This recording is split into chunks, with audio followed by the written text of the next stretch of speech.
am na xew-xew boo xam ne bu mu fi amee boobu ba tey maa ngi jot seen ay appel di jot seen ay message yéen ñëpp ngeen bëgg a xam li xew nii fan la jëm ak fan la yóbbu Sénégal mu nekk coow loo xamante ne mooy coow bi fi amoon rek bëri fi woon torop ku nekk di si wax société civile bi taxawoon si xale yi taxawoon si ba mu am ñu si jàpp muy indi ay problème yu bëri muy coowal suufu plage yu Guédiawaye bi nga xamante ne ay filao ñoo ko waroon muy bande filao bi nga xamante dañ ko bëgg a teggi fi mu toll nii def ko ay dëkkuwaay ñu naan ay usine ak ay yeneen ak yeneen.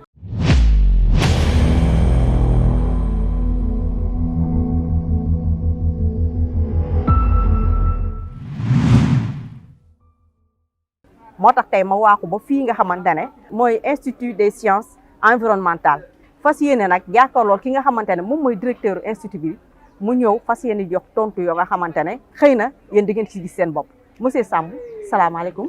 waaleykum salaam Kadia. ñu ngi lay gërëm torop si nangu bu ñu nangu dalal tey fas yéene yi nga xamante ne jaaxle yi nga xamante ne téléspectateurs yi am nañ ko si wàllum coow filao yee nekk si Guédiawaye ñu nar koo teggi pour def ko leneen. ñu am mbégte vraiment di ñëw jàkkaarloo yow pour waxtaan seeg ñoom. Kadia maa ngi lay fay di la gërëm ci sa ñëwum fii pour am des informations sur la situation qui prévaut au niveau maanaam lu nekk di xew ci bande filao bi nu ma ko commencé Dakar de Saint-Louis mais ma yaakaar ne lu la gën a tax a déplacé mooy li xew fii nii Guédiawaye. waaw professeur lu xew Guédiawaye moom mu ngi noonu yaa ko wax parce que Guédiawaye fi mu toll nii jamono gële ñu jóge woon comme ni nga ko waxee sànq sama introduction activistes yi taxawoon nañ si sori woon si lool ba ñu yaakaaroon ne coow bi jeex na waaye fi mu toll nii dafa am lu bees tàkk li nga xamante ne moom mooy gën a firndeel ne foofu demul bay jeex day doog a door ndax suñu demee ba nga xamante ne président si le 4 juin bi passé bind na bataaxal mooy maanaam décret signé ko. wane ne am na benn partie bi nga xamante ne muy Nimzaat Wakhinane bi du si tolloo 150 hectares joxe na ko pour ñu war see def ay dëkkuwaay ak yeneen loolu day nekk lu doy waar mais li ñu si gën a jaaxal mooy ces bandes de filao la yaakaar naa ne nekk ñu fa woon gratuitement léegi ñu bëggoon xam balaa ñuy sori si débat bi il faut ñu essayer comprendre lan mooy njëriñ lan moo doon importance su bande de filao yi foofu sur la plage de Guédiawaye. jërëjëf Kadia bande de filao bi. dafa am histoire dafa am li tax ñu samp fa bande filao mais dama yaakaar ne ñu bari xamuñu li tax ñu samp fa bande filao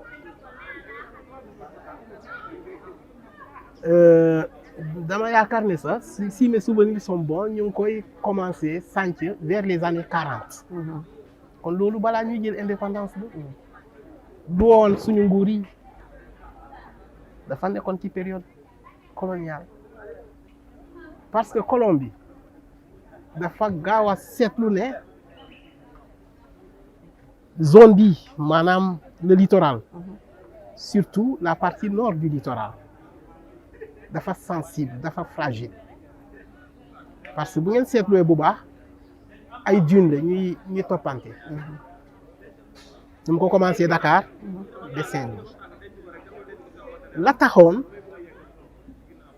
colonisateur bi jël initiative depuis boobu vers les années 40 di commencer di fa sànc filao yi c'est que dafa seetlu ne ak vent géej bi dunes yi boobu jamono nag sax filao am sànc fond filao dunes yi dañuy faral di déplacer wu sous l'influence du vent qui nous vient de la mer problème bi mooy ci gannaaw dunes yooyu dafa am lu ñuy tudd cuvette maraîchère maanaam ay zone yi nga xam ne dafa wàcc ndox mi sorew foofu la ñuy béy culture maraîchère yi te culture maraîchère ngeen ne Sénégal dafay am solo bu baax Sénégal dafay exporter légumes yu bare te foofu lañ koy produire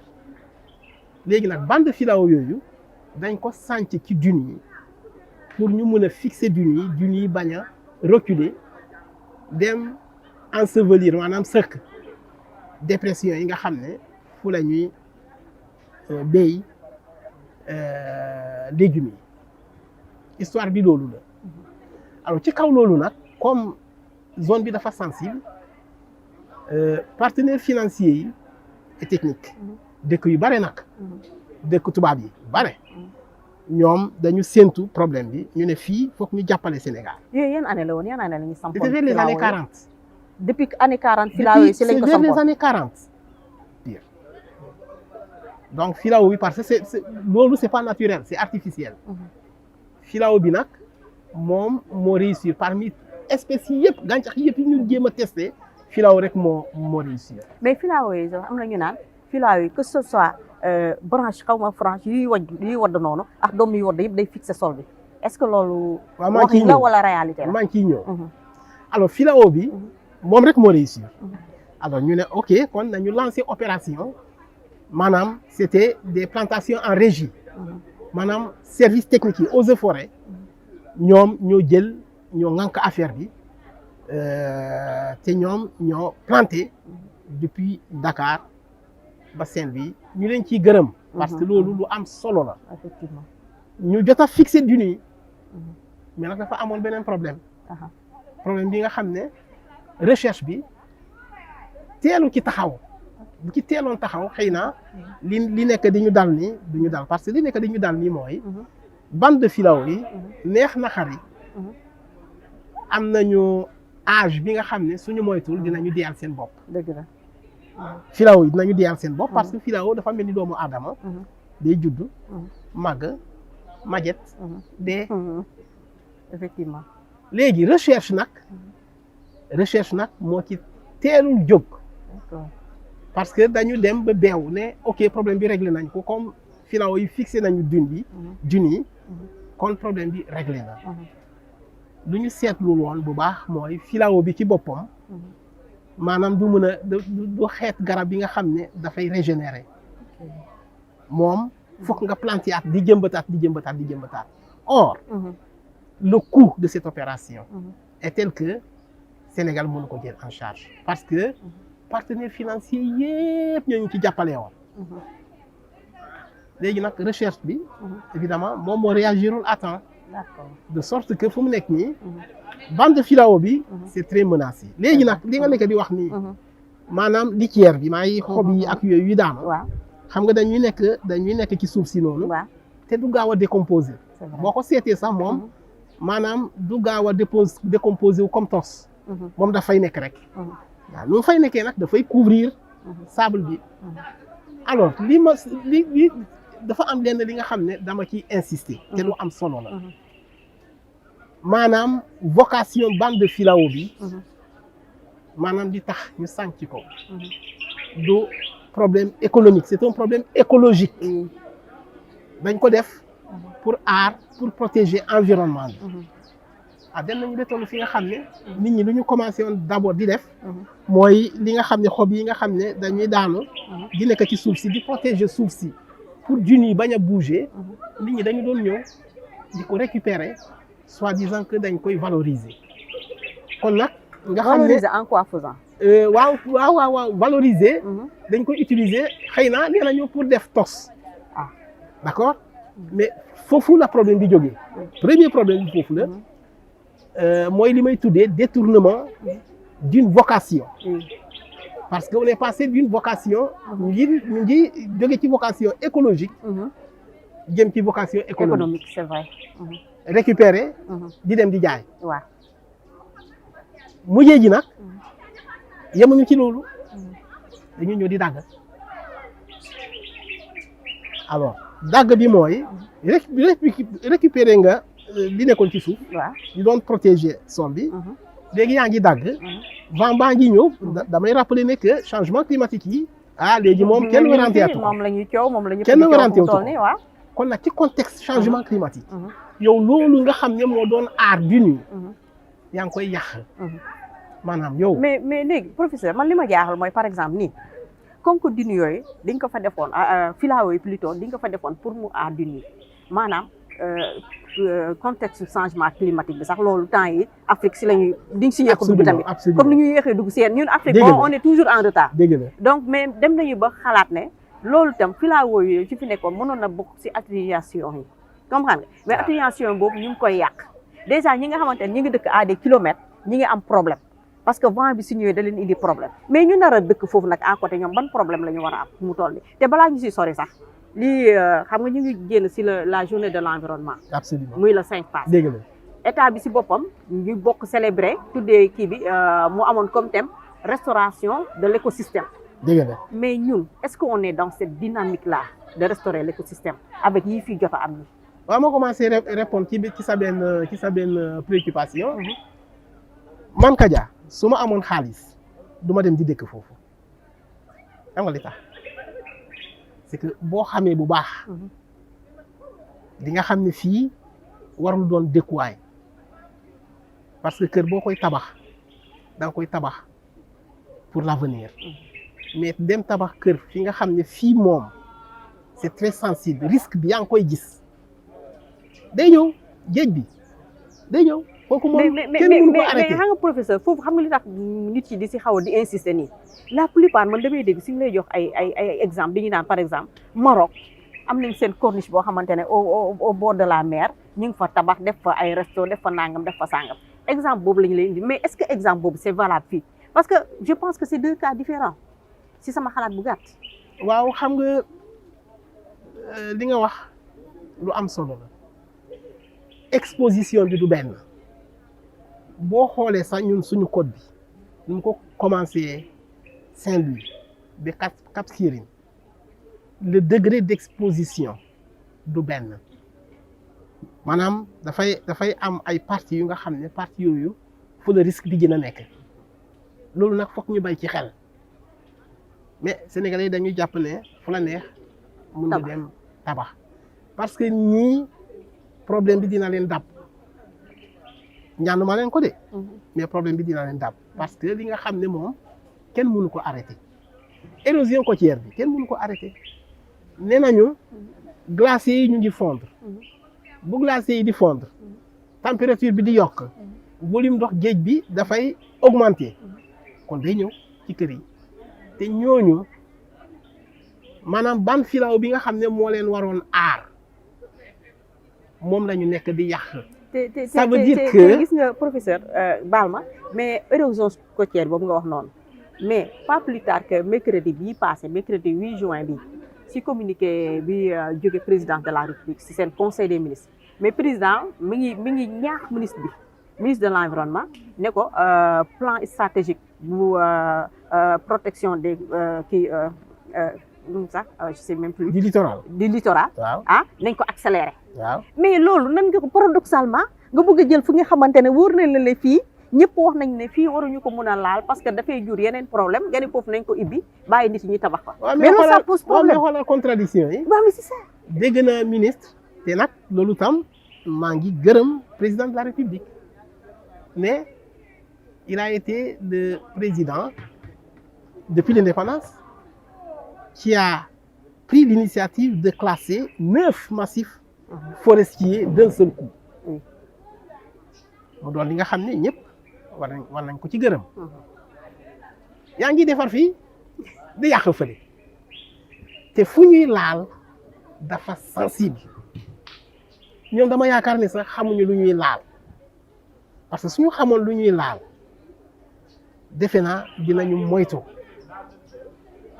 fu ñu la ne érosion côtière zone boobu ñoom moom ñëpp d'accord nañ ci ne que zone bu sensible la parce que la grande côte nord moo gën a sensible sax que côte bi nekk au sud la petite côte fii moo gën a sensible waaw lan moo tax ñu nekk di yàq li nga xam ne loolu mooy aar kër yi village yi mooy maanaam dëkkukaay yi mooy aar fi nga xam ne suñu paysans yi foofu la ñu am njëriñ maanaam des cuvettes maraîchères Sénégal ci boppam économie am lu mu ci tiré dafa bare lan moo tax ñu nekk di yàq li nga xam ne moo aar depuis les années 40 moo aar zone boobu mel ni xamuñu woon lan mooy problème bi man de li ma gën a jaaxal mooy maanaam di autorité yi di cautionner loolu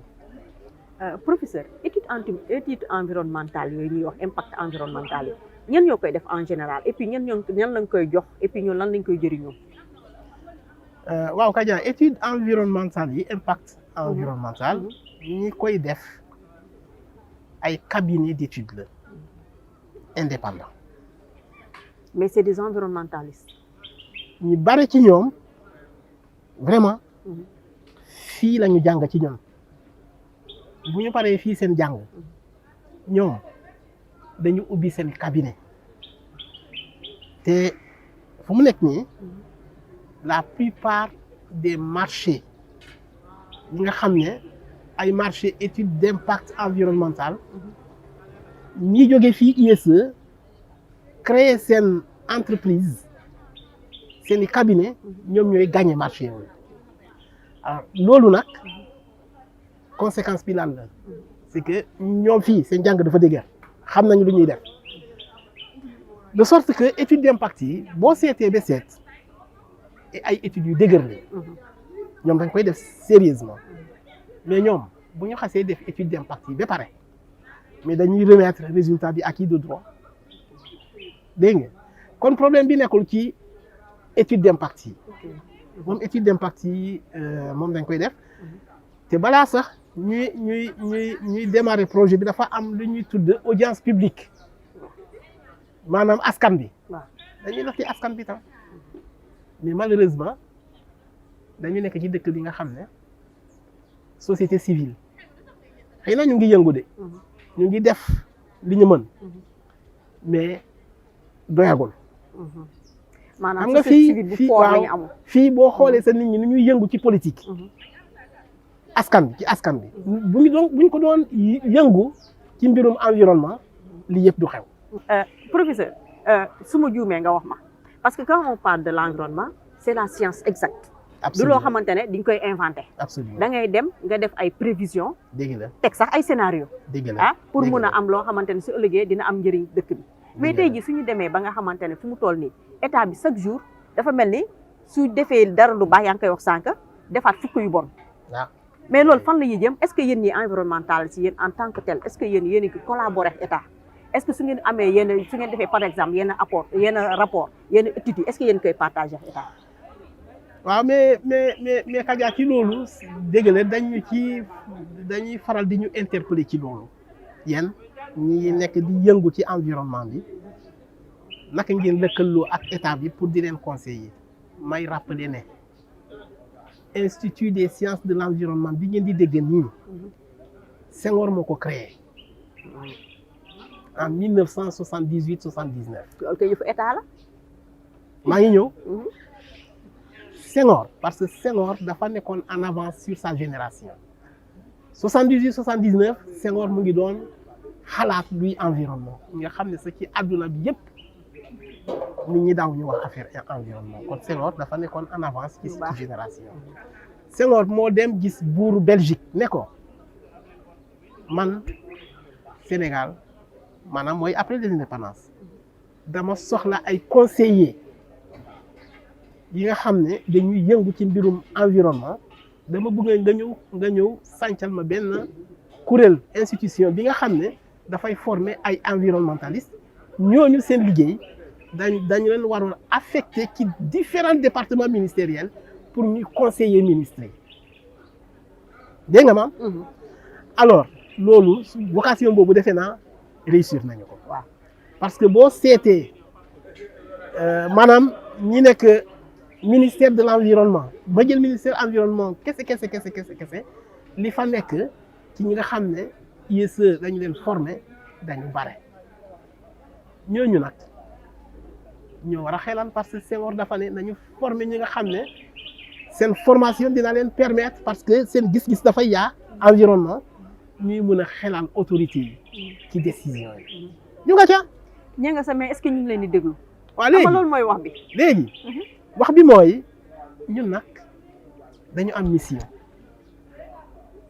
xam nga yow bi ma oowee ne ma da nga bëgg ñu waxtaan dama leen ne foog ñu trouver créneau parce que ñun dañu nekk ci ay activité formation liñ fi yor comme étudiant amuñu sa jot pour def li ñu war a def suñu jot moo bare woo depuis bi coow li commencé ba léegi man maa ngi bëgg a dem foofu pour dem xool mais jot laa amul pour dem parce que li ñu fi yor comme activité moo ñu ëpp loxo léegi nag suñu tollee fi nga xam ne ñu mel ni yéen parce que journaliste yi yéen tam am ngeen ci wàll bien sûr ci communication bi am ngeen ci wàll su ngeen ñëwee ci ñu mel ni ñun ñi nga xam ne da ngeen yaakaar ne ñun am nañu information yi mais ñun dañu ubbeeku dinañu partager te dinañu wax nag ñun lan mooy suñu gis-gis. loolu lu ma mën a man seede de ragalu ma wax lan mooy suma gis-gis. loolu lu ma mën a seede la ndax waaw. man mi Kaja depuis ma commencé def émission environnement lépp li nga xamante ne jaaxal na ma fii laay ñëwee ESMI te di nga ma si jox ay réponses yi nga xamante ne ñi may seetaan da leen di jëriñ. Kaja fii mais- seen kër la. si di kër la waaw. mais professeur dafa am sànq fu ñu duggoon dama bëgg balaa ñuy terminer émission ñu dellu si waat si parce que filao yi tamit seen importance dëggantaan ak ñu fa nar a jënd kër ah professeur ah duñu ne nag mënuñu leen tere parce que nit ku nekk ak bëgg-bëggam mais il faut ñu xamante ne xam nga un pied dans l'eau la ñuy wax wala un pied sur l'eau dafa nekk jamono jii ñu nekk lu war a xewee la si àdduna. waaw loolu dafa doon li nga xam ne war nañ ci bàyyi xel parce que importance filao ci zone boobu nee naa la mooy benn espèce boobu rek la scientifique yi réussir sànc ci sable parce que foofu du suuf su baax sable la suuf fi nga xam ne amul sa benn humus amu ko kon nag suñu demee ba identifier espèce bi nga xam ne ci milieu bi nga xam ne milieu boobu dafa ingrat espèce boobu mun na fa développer wu ñu sant yàlla mais xam nga bala ngay xam jëriñ dara nga yàq ko keroog bu ñuy yàq bande filao bi yàqit ba mu yàqu complètement ci la ñuy gis conséquences yi man loolu mooy suma problème parce que dañuy ñëw gis conséquences yi après coup mais ñun ñu ciy xalaat. mais xam nga bii nii mooy dernier yàq bi loolu laa ko mën a waxee quoi parce que amoon na premier yàq ba nga xamante ne dañoo jël pour defar tali VDN3 bi mais VDN3 bi soo leen laajee nee nañu def nañu étude d'impact environnemental mais romb fa il suffit que mu ngelaw tuuti rek da ngay gis la route elle est glissante. soo Bien moytuwul sûr. da ngay accidenté. bien sûr mais loolu su amee déjà yow loolu teg nga sëbët donc loolu comme ni may waxee rek environnement kenn du si inventé. c'est Dëgg une la. science exacte. Dëgg loolu la. teg na sëbët yow nga ne déedéet loolu doy la di nga fa yokk leneen ay kër nga fa indi sam. mooy man conséquences je pense yi qu'ils ont déjà les réponses. mooy conséquences yi may wax rek Mhm. dañuy def dara ba pare gis conséquences yi pourtant les études d'impact loolu mooy seen rôle maanaam séentu li nga xam ne lii su ma ko defee xëy na suba dina am jafe-jafe loolu yëpp dañ koy def Mhm. étude d'impact yi dañ koy def correctement. dañ koy def mais est-ce que lu ñu leen di wax naan. li waaw waaw moytu leen lii est-ce que mais dañ ko après jël étude en d'impact considération. yi et puis étude d'impact yi Mhm. dafa mel ni dañ leen di def juste pour cautionner suñuy pare nag dañ leen di teg fa di def di leen neex mais nag yàlla suñu buur mu ñuy seetaan de parce que processus bii dama ne pour arrêter ko du yomb te suñ ko góorgóorlu lu muy yàq lu ñu nekk di def nii lu muy yàq kenn mënu ko kenn dootu ko ñoo mën a calculer am nañ ci solution nag Mhm. man de am naa ci lan solution mooy solution bi. bande filao bii Mhm.